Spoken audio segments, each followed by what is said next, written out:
Welcome, everyone. On today's show, we're going to talk about something you may never have thought about, and that's funerals. And later, we'll meet Kelly Burkett and her professional opinion on all things funeral.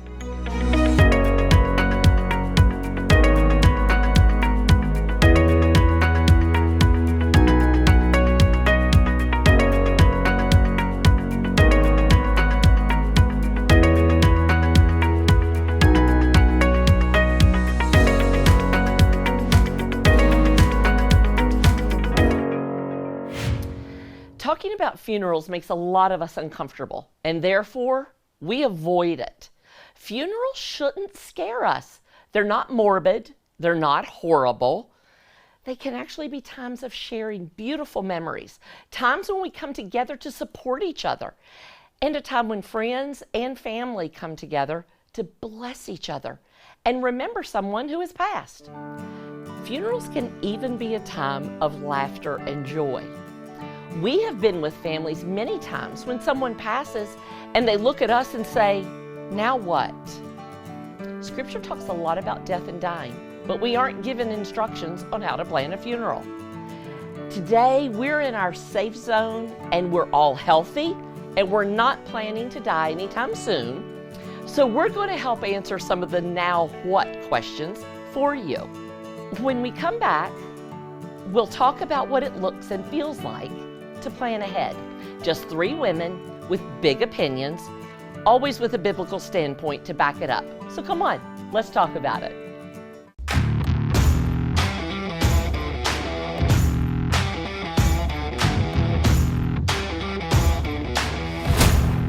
Impact Productions, a multi-layer technology company providing on-site, online, and in-studio video services.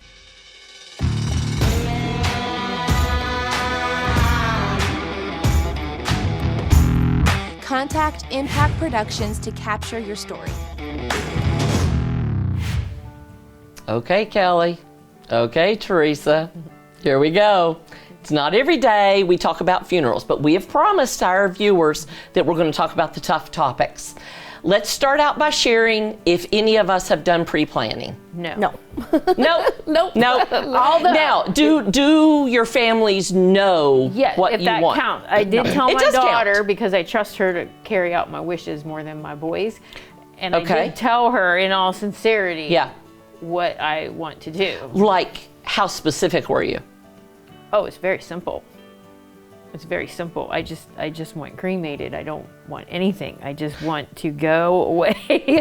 Yeah, but I mean, you've got a service and everything you have Yes. to talk about. I mean, that's part of it too.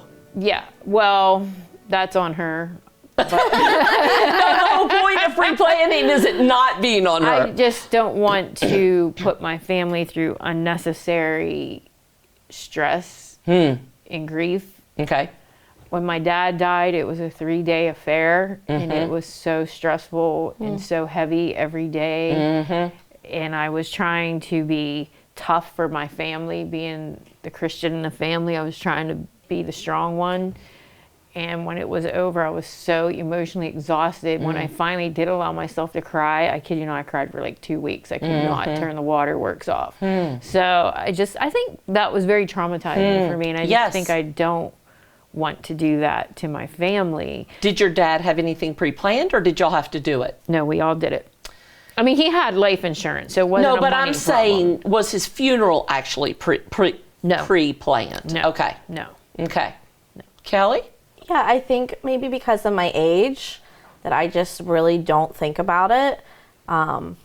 For yourself, but For what about for your myself. parents? Now, I do think I probably do need to sit down with my mom and dad just to figure out what it is that they would want and know where things are. Like, even just paperwork, I would have no clue as to where all of those things are. So, yeah, maybe it's time that I do sit down with them. It's not a conversation. It's awkward. Yeah, it feels awkward. I will say this, like, when these types of situations can bring out the best and the worst in families. Absolutely. And I do think it would be better to have that stuff planned and laid out because it can be extremely stressful. And if I were to be honest, I would have to think that I would probably be the one that would take the lead over my brother, just because of our personalities. Right. So yeah, I'd probably... Something that we have seen, just being in ministry for 40 years and doing a lot of funerals and walking with families through this, is it is easier to have this conversation at dinner one night and say, this is going to be super weird, but let's talk about what you guys want at your funeral, rather than waiting until they're laying in a hospice bed with hardly any time left and then thinking, oh my gosh, can we talk about that now? That's so morbid. That makes it seem like I know they're going to die. And it is way more beneficial.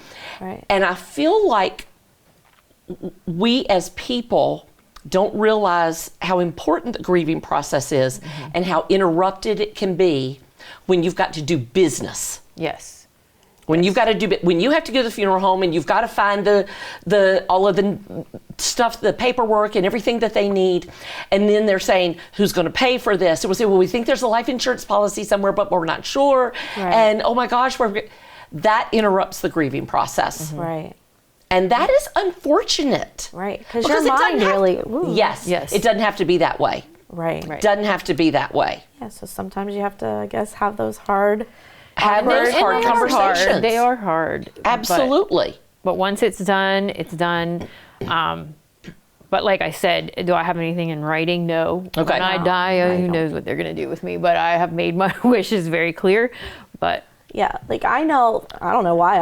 I don't want to be cremated. And I'd rather be a celebration of my life than being sad. I know that I'd rather that. yes. I have said, John and I have talked about it because we have been with so many families who have done nothing.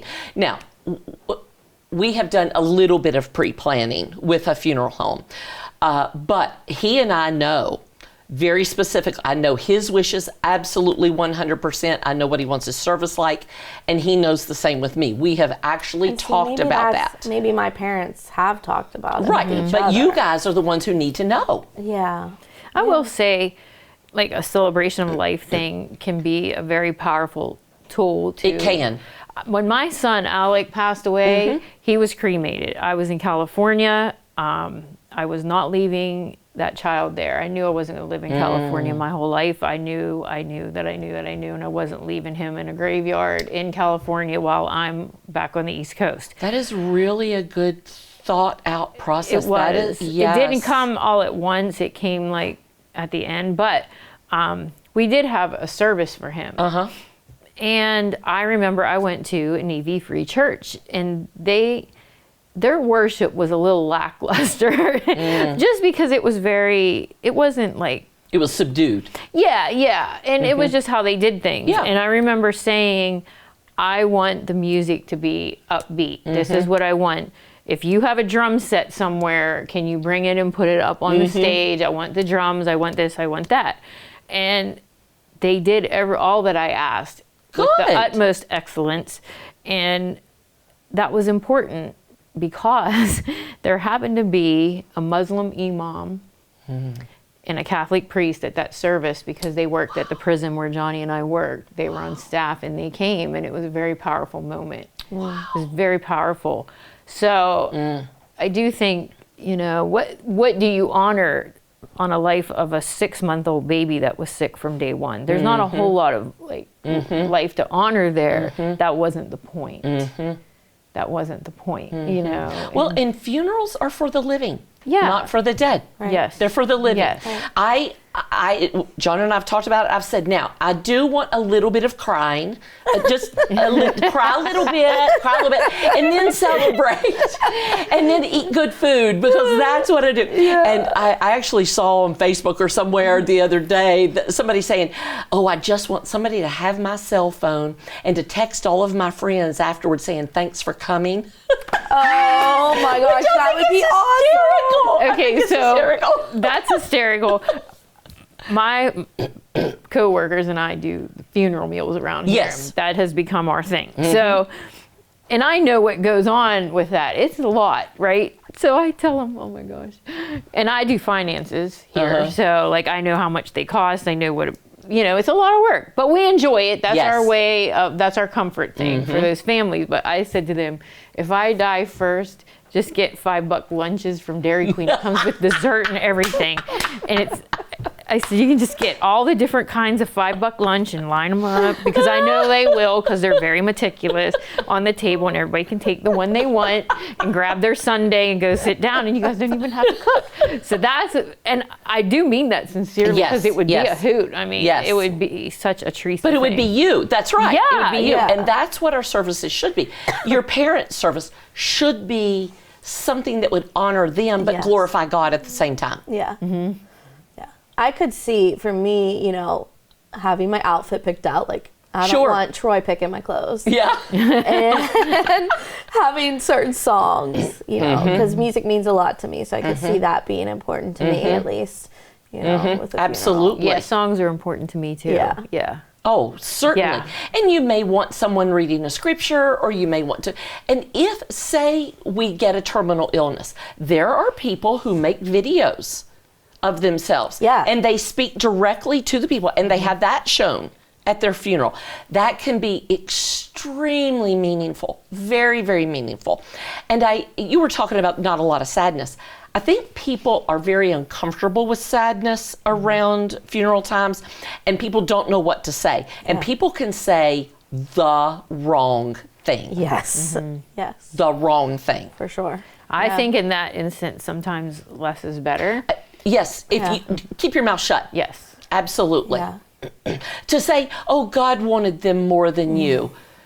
No, I wanted, hate it. Oh, well, they're in a better place now, or Yes. or that's not really them. Like, duh. Yeah. But Beth Moore said years ago in one of her Bible studies, she said she was at a friend's son. The friend's son died. He was young. Okay. And she walked up, and the lady said, I know this isn't him. I know that. But this is the hair that I love. These are the hands that I love. That is the face that I have loved for 20 some years. This is the body that I love. So I think we have to be sensitive to that. Wow, that is beautiful. That is who we loved. That And, every ounce and that's of that. what our earthly mind can only conceive. Right. That's Even exactly though we right. know Yes. That's in exactly our spirit right. there's Yes. better, our earthly flesh, that's what we... And we shouldn't ignore that. Right. We should not ignore that the person is out of our lives. Yes, good for them, but it is sad for us. Right. Terribly. It is- yes, yes. terribly. Yes. And I think, I just had this happen to me the other day where I really felt God said, go talk to this person over here and check in with them. It's been a couple months. And I was like, okay. And I was like, this is just a check-in. Because I know it's been a few months since your mom died, but I just want to check in with you. Yep. And I think sometimes we forget that because we go back to our regular, everyday That's life. exactly Yep. right. And they have not. That's exactly right. And if somebody has been ill, frequently that person's been a caregiver for a long time, and their life has changed dramatically. Yes. Dramatically. This has been a great conversation, even though it's super hard. But we have promised you that we're going to talk about the tough topics. And next, we're going to have Kelly Burkett come and talk to us. She is going to give us some tips and hints about pre-planning and what it might look like for us in the future. Made by Vogel is a father and son business that produces high-quality handmade wooden products such as cutting boards, bowls, bottle stoppers, and more.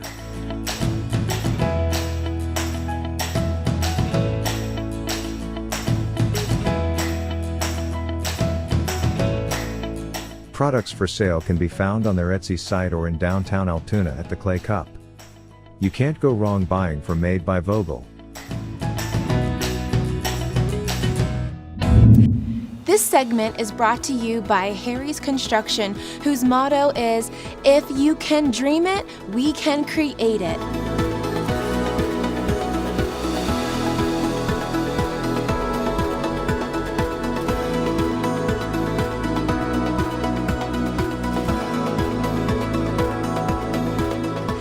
They are the kitchen and bath design experts, so call Harry's Construction for all your remodeling needs.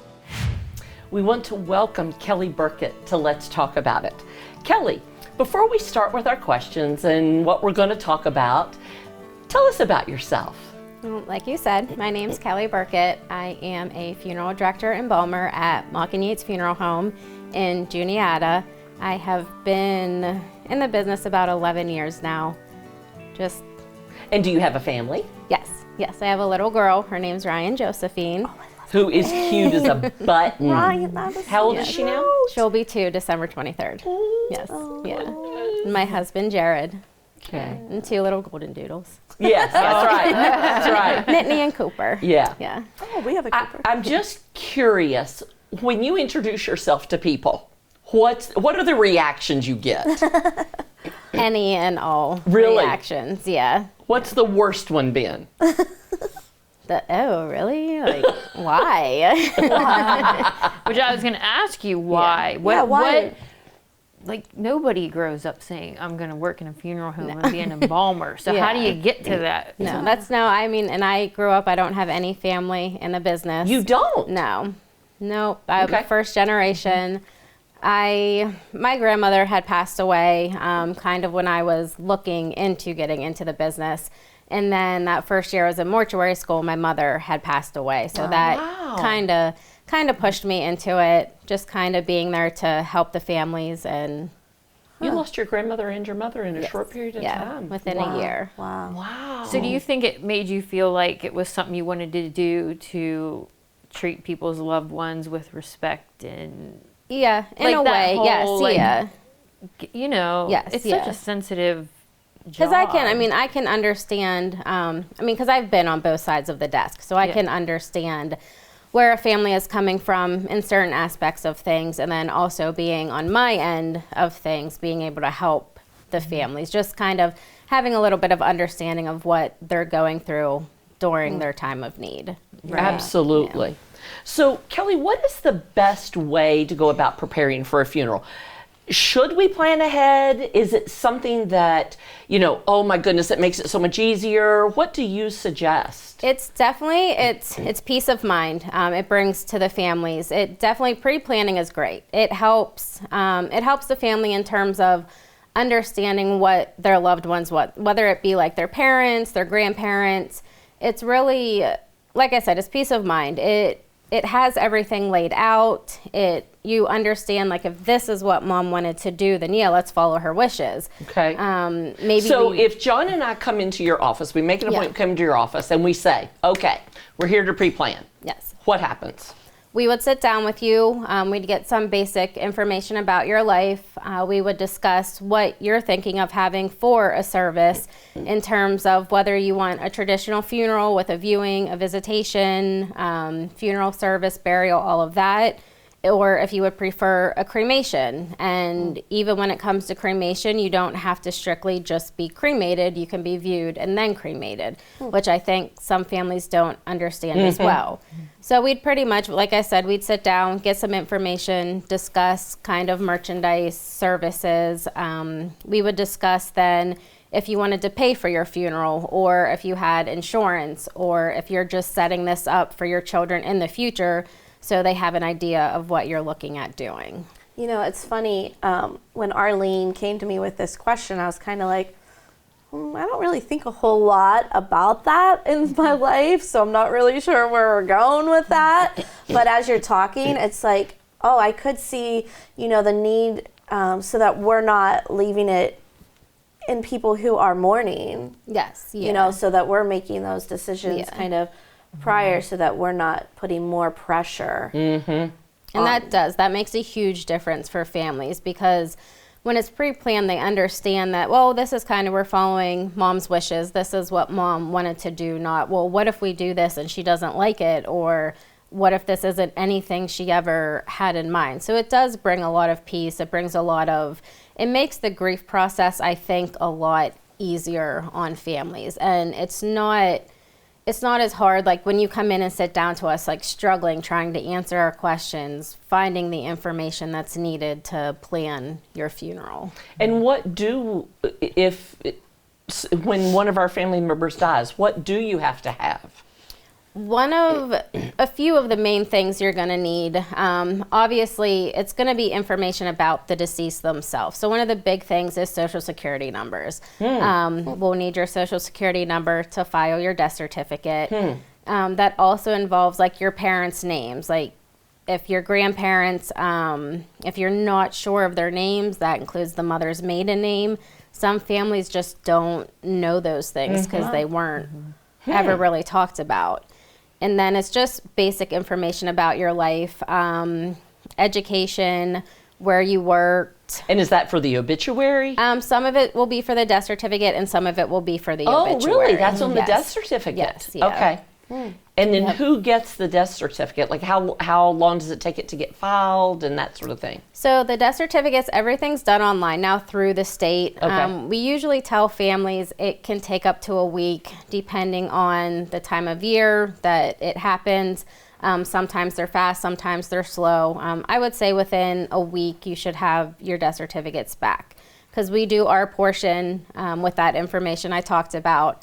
And then the doctors they'll have to fill out obviously the cause of death and everything. They get that back to us and then everything is sent to the state. Everything's done on a computer and then we'll get local copies from our register here in town. So even though these aren't conversations, I'm sure like, I don't want to sit down with my mom and dad per se and have these type of conversations. It's probably important that we do and get like, I don't know what their social security numbers are, things like that. Yeah, I would have So- no idea even where to look for that. Yeah. Yeah, and it shouldn't be, like you said, it shouldn't be a scary thing. Right. Because no matter what, it's going to happen. I think that's something, especially our culture here, people don't want to talk about it. Right. But it helps. It really does help at the time of need, kind of calm your nerves, definitely help you through that grieving process. Right. The more that's in place prior, the less stress. Yes. That's Well, and if there is conflict in a family, Yes. I was if thinking it's that. pre-planned, that conflict, Yes. it's not that it goes away, but they can't argue if it's already pre-planned. Yes, Right, and that's true. Yeah. Conflicts, you'll see them the most at a time of death. Right. Yeah. Right, because like for example, if my brother wanted it a certain way and I wanted it a certain way, but if it was already Yes. done by my Yes. parents, then there wouldn't be an issue. Couldn't be an issue Right. between the two of us. That's exactly when it right. comes- Yeah. Now, years ago, funerals were like 3 days. Like you had 2 days of viewing and then the service, and they're like short now. Yes. Why is there's, that? Well, I don't want to say nothing's traditional anymore, but families have gotten away from that traditional like 2-3 day wakes and then a funeral and then procession to the cemetery. Yes, that too. Yes, yeah. A lot of Catholics, they still are very traditional. They'll have your 1 day wake, they'll have their funeral at the church and have procession, everything to cemetery. But it's just, I don't think people want that extended grief, that extended process. Yes. They want it more now, because what we have now, celebrations of life, a lot of times now, families just kind of want to make it like a happy remembrance of the deceased. They don't want it to be sad. They don't want this long, drawn out process. So I can't say like a particular reason that has happened over the years. I just think it's like a change But I in have seen the culture. trend. I have. And I didn't know if it was absolutely. because like did the cost go up that much? Because everything costs more Yes, now. yeah. Is that part of it? Or Yes, like you cost- said, to shorten the grief period. Yes, yeah, You know? and cost definitely does play a factor into it. Like you said, it is more expensive these days to have a funeral. You have cemetery costs, you have caskets, you have services from the funeral home. And I think that's the other thing, when your loved one dies, you kind of need to be realistic about what you can spend on a funeral, because we don't want you to come in thinking, well, this is what I want to do, but this is all I can afford, and then you be put in a financial strain. And what does that? What are the range? I mean, I'm sure you can go way as high as you want to. Is there's an insurance policy that some people would have to cover, right? There are. There's different policies out there. There's policies like whole life insurance policies that you would get through traditional companies like some of them we use are Prudential, those typical like AIG that you hear all over the TV. And then there are specific policies that work for, you come in, you plan your funeral. It's called a guaranteed whole life insurance policy, and it's used specifically for your funeral. So it can't be used. How much would it cost if you don't have a policy? A standard traditional funeral these days is anywhere from $8,000 to $10,000. Okay. Wow. And does that include the cemetery, or that is just the funeral cost? Yes and no. Okay. Yeah. Okay. I would say the higher end would include the cemetery, the lower end would not. Okay. Kelly, thank you so much for being here today and letting us know that it is not a scary thing. Right. Yes. You're very friendly and personable and easy to talk to. So, if you need some help planning your funeral, go see Kelly Burkett. Join us in just a few minutes and we're gonna have a tip for the day. Let's Talk About It is a brand new show of several women with bold opinions, but always from a biblical point of view. That has been a real struggle with me because I am an optimist, to actually acknowledge my feelings when they're not positive. This is a game changer for me. Plan to watch Let's Talk About It on Sundays beginning January 8th at 5:30 a.m. and 12:30 p.m. on ABC 23. I'm going to stay with our funeral theme for our tip today. When you know someone who has passed, it's important to remember a few things. Family members of the deceased need to know that you remember their loved one. Don't be afraid to mention them by name. If you come across an old picture, a note, or something that reminds you of the deceased, send it to their family member. Maybe with a note letting them know that you haven't forgotten. Family members need for you to reach out to them a week, a month, or even a year after a funeral. Send a note, a text, or make a phone call. Don't be afraid of tears or laughter. Talking about the deceased lets their family know that you haven't forgotten. Emotions can be very uncomfortable, especially when the main emotion is sadness, anger, or even fear. Don't be afraid when a grieving person gets emotional. This is the time to be supportive. We don't always need to think of something to say. Be comfortable in silence. Grief doesn't go away with time, but those left behind learn how to continue to live through the grief. It's a process that takes a lifetime. Walk with them. We'll all be there someday. And last, there's no set time for grieving. Everyone's grief journey looks different. Be patient, be kind, be Jesus with skin on. Listen with an open heart. And when they bring something up, we hope you'll be ready to say, let's talk about it.